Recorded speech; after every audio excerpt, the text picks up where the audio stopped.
Bismillahirrahmanirrahim. Assalamualaikum warahmatullahi wabarakatuh.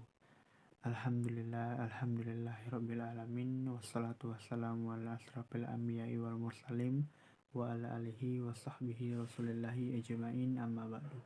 Pertama-tama marilah kita panjatkan rasa syukur kita atas karya Allah Subhanahu wa taala yang mana atas berkah melimpahnya kita diberikan kesehatan, diberikan kemudahan dalam menjalankan aktivitas sehari-hari. Kemudian salawat serta salam selalu kita curahkan, kita hadiahkan buat baginda besar kita Nabi Muhammad Shallallahu Alaihi Wasallam dengan ucapan Allahumma sholli ala sayyidina Muhammad wa ala ali sayyidina Muhammad. Semoga dengan seringnya kita bersalawat kepada beliau, kita mendapatkan syafaatnya di yaumil akhir dan diberikan keberkahan oleh Allah Subhanahu wa taala. Amin amin ya rabbal alamin. Baiklah teman-teman sekalian, izinkan saya untuk memperkenalkan diri Bapak Ibu guru. Perkenalkan, nama saya Heri Kurniawan. Saya dari Fakultas Keguruan Ilmu Pendidikan jurusan S1 PhD dengan NIM 2386206016. Di sini saya membuat tugas video dengan materi bahasa Indonesia yaitu tentang ragam bahasa dan karakteristik itu seperti apa, dengan dosen pengajar Ibu Putri Hana Febriana MPD selaku dosen pengajar dan pembimbing sekaligus. Nah teman-teman sekalian, dalam materi ini terdapat 4 cakupan atau 4 poin utama, yaitu yang pertama kita akan membahas adalah ragam bahasa lisan dan ragam tulis. Yang kedua kita akan membahas ragam sosial dan ragam fungsional. Kemudian ragam ragam baku dan tidak baku, dan bagaimana sih penggunaan bahasa Indonesia yang baik dan benar. Nah itu merupakan 4 poin utama mengenai ragam bahasa dan karakteristiknya. Nah teman-teman sekalian, kita akan bahas yang pertama adalah pengertian ragam bahasa.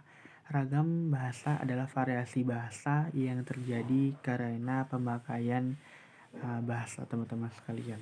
Selanjutnya menurut Brahman tahun 1990, ia mengatakan bahwa ragam adalah variasi bahasa menurut pemakaian yang berbeda-beda, menurut topik dibicarakan, hubungan pembicara, dan kawan bicara, serta orang-orang yang dibicarakan, serta menurut dari media pembicara. Jenis dan contoh ragam bahasa. Nah, jenis contoh ragam bahasa kita akan bahas. Yang pertama adalah ciri-ciri dari bahasa lisan. Kalau kita membahas tentang lisan, pasti kita terkenang atau mengingat kalau lisan itu adalah berbicara secara langsung atau berkomunikasi secara langsung dengan para audiens ataupun dengan orang-orang secara face to face. Nah, ciri-ciri ragam lisan yang pertama adalah dia memerlukan orang kedua atau membutuhkan orang untuk dijadikan sebagai teman berbicara ataupun lawan bicara. Yang kedua adalah tergantung situasi, ruang dan waktu, dan berlangsung dengan cepat. Dan pada umumnya pada ragam lisan ini dia tidak menggunakan alat bantu. Dan juga teman-teman sekalian yang perlu diperhatikan terhadap ragam lisan ini, yaitu kita harus memperhatikan unsur-unsur seperti intonasi, tinggi rendahnya nada, serta bahasa tubuh yang baik dan benar. Serta kesalahan dapat langsung dikoreksi atau dinilai ketika kita menggunakan ragam bahasa lisan. Dalam ragam lisan dibantu dengan gerak tubuh dan ritmik tubuh serta wajah intonasi yang baik. Nah, itu merupakan ciri-ciri dari ragam lisan ya teman-teman sekalian. Selanjutnya kita akan bahas adalah ragam tulis. Nah, ragam tulis ciri-ciri yang pertama adalah bersifat objektif, kemudian tidak memerlukan orang kedua ataupun teman berbicara atau lawan bicara, berlangsung dengan lambat, dan dia harus mengembangkan konsep makna yang jelas dan baik, dan tidak bergantung kondisi, situasi, dan ruang serta waktu. Nah, dia harus memperhatikan yang namanya unsur gramatikal dan selalu memakai alat bantu. Dan yang diperhatikan dalam ragam tulis yaitu adalah ketentuan-ketentuan dalam tanda baca, penggunaan EYD yang baik, serta struktur dari ragam tulis ini bersifat juga jelas dan runtut. Selanjutnya kita akan bahas adalah ketentuan-ketentuan dari ragam tulis dan ragam lisan. Kita akan bahas ketentuan-ketentuan dari ragam tulis. Yang pertama, dia memakai ejaan yang resmi, yaitu ejaan EYD yang berlaku saat ini. Kemudian dia harus menghindari unsur-unsur kedaerahan ataupun bahasa daerah, memakai unsur atau bentuk sintesis yang baik dan benar, memakai fungsi gramatikal secara baik dan eksplisit, pemakaian vertikal secara konsisten, dan menghindari unsur-unsur yang leksikal yang terpengaruh dari bahasa-bahasa daerah. Nah, itu merupakan ketentuan-ketentuan yang harus dilakukan pada ragam tulis. Selanjutnya adalah ketentuan-ketentuan dari ragam lisan ya teman-teman sekalian, Bapak Ibu guru. Nah, yang pertama adalah kita harus memperhatikan kehematan waktu saat kita berkomunikasi. Seringkali kita lalai atau seringkali kita melibatkan ataupun keterlibatan terhadap waktu. Intonasi dan ekspresi wajah itu harus baik karena dapat dipengaruhi makna yang disampaikan dalam percakapan. Jadi, intonasi dan ekspresi wajah itu uh, saling berhubungan satu sama lain ya teman-teman sekalian. Kemudian kita harus memperhatikan norma kesatuan. Nah, norma kesatuan ini maksudnya adalah ketika kita berbicara, ketika kita berkomunikasi, kita harus menghindari penggunaan kata-kata yang tidak baik, seperti penggunaan kata-kata yang tidak sopan ataupun kotor ataupun yang tidak baik ataupun kasar ya teman-teman sekalian. Ketika kita menggunakan beragam lisan, kita harus memperhatikan yaitu seperti orang-orang yang lebih tua, kemudian berpangkat tinggi, serta digunakan dalam bahasa sopan dan menghormati. Nah, itu merupakan ketentuan-ketentuan dari ragam lisan ya teman-teman sekalian. Selanjutnya kita akan bahas adalah contoh perbedaan bahasa lisan dan tulisan berdasarkan tata bahasa dan kosakata. Nah, itu seperti apa? Nah, berikut saya sampaikan contoh dari tata cara. Ragam bahasa lisan, Nia sedang baca surat kabar. Sedangkan contoh ragam bahasa tulis yaitu Nia sedang membaca surat kabar. Perbedaannya adalah di segi tata bahasa.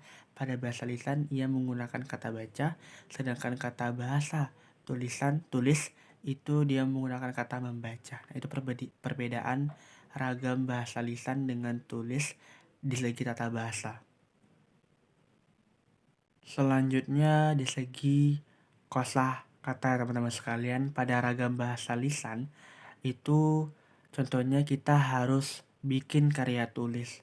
Sedangkan di ragam bahasa tulis kita harus membuat karya tulis. Perbedaannya adalah di segi kata bikin dan membuat, yang dimana pada bikin itu menggunakan contoh ragam bahasa lisan, sedangkan membuat itu merupakan contoh bahasa tulis. Nah, itu perbedaan di segi kosakata ya teman-teman sekalian. Selanjutnya kita akan bahas adalah kelebihan dari ragam tulis, kekurangan ragam tulis, serta lisan ya teman-teman sekalian. Nah, kita akan bahas adalah kelebihan dari ragam tulis. Nah, kelebihan ragam tulis yang pertama adalah sebagai sarana untuk memperkuat dan memperkaya kosakata kita ya teman-teman sekalian. Yang kedua adalah untuk ataupun dapat disajikan untuk menyampaikan atau mengungkapkan unsur-unsur emosi sehingga dapat menambah wawasan. Selanjutnya yang terakhir adalah umumnya dapat disajikan sebagai media atau materi menarik dan menyenangkan. Nah, itu merupakan kelebihan dari ragam tulis ya teman-teman sekalian. Nah, kekurangan dari ragam tulis yang pertama yaitu adalah alat atau sarana untuk memperjelas tidak sebagus secara lisan. Sehingga untuk tulis itu harus disusun secara sempurna. Maksud dari alat atau sarana untuk memperjelas ini adalah ketika kita berkomunikasi secara lisan, mungkin orang-orang akan lebih paham, atau mungkin kalau secara tulis itu mungkin butuh kefokusan. Nah, jadi sebenarnya ragam tulis dan ragam lisan itu mempunyai kelebihan kekurangan masing-masing. Dalam bahasa tulisan itu tidak dapat diperjelas ataupun ditolong. Oleh karena itu diperlukan keseksamaan yang besar dalam ragam tulisan. Kemudian kekurangan yang terakhir dari ragam tulis adalah kita tidak dapat secara langsung untuk melakukan tatap muka. Kalau tadi kita udah bahas ragam tulis, nah selanjutnya kita akan bahas adalah kelebihan ragam lisan dan kekurangannya. Nah, yang pertama adalah kelebihan dari ragam lisan. Yang pertama adalah terdapat interaksi atau respon secara langsung. Dan yang kedua adalah bisa disesuaikan terhadap situasi dan bahasanya lebih eksplisit atau lebih bagus, serta lebih ekspresif. Yang kedua adalah aksesibilitas, di mana bagi orang-orang yang tidak bisa membaca atau menulis bisa menggunakan lisan atau listeningnya ataupun mendengar secara langsung, tetapi perlunya diperhatikan untuk orang-orang yang memiliki keterlibatan ataupun keterbatasan fisik. Dan poin yang terakhir adalah kekurangan dari ragam lisan, yaitu yang pertama adalah tergantung pada kemampuan mendengar seseorang, dan yang kedua adalah ketidakpastian dan ketidaktepatan terhadap penggunaan waktu. Selanjutnya kita akan bahas ragam baku dan tidak baku. Nah, kita akan bahas terlebih dahulu adalah ragam baku. Ragam baku adalah ragam yang dipakai atau digunakan oleh seluruh manusia ataupun warga masyarakat, yang dimana ragam baku ini diakui serta pemakaian bahasa yang resmi dan sebagai kerangka rujukan dan norma bahasa dalam penggunaannya. Dan perlu diperhatikan teman-teman sekalian, dalam ragam baku ini itu mempunyai sifat dinamis dan cendekia. Nah, cendekia ini dimana dipakai di tempat-tempat yang resmi pada penggunaan ragam baku ya teman-teman sekalian. Selanjutnya ragam tidak baku. Nah, ragam tidak baku adalah ragam bahasa yang pengucapannya atau penulisannya tidak memenuhi kaidah-kaidah ataupun standar tersebut atau yang telah ditetapkan. Selanjutnya adalah ragam sosial. Kalau kita membahas ragam sosial, pasti kita berhubungan dengan masyarakat. Nah, ragam sosial adalah ragam bahasa yang dikembangkan ataupun ragam yang dibuat berdasarkan kesepakatan bersama dalam lingkungan sosial yang intensnya lebih kecil dalam masyarakat.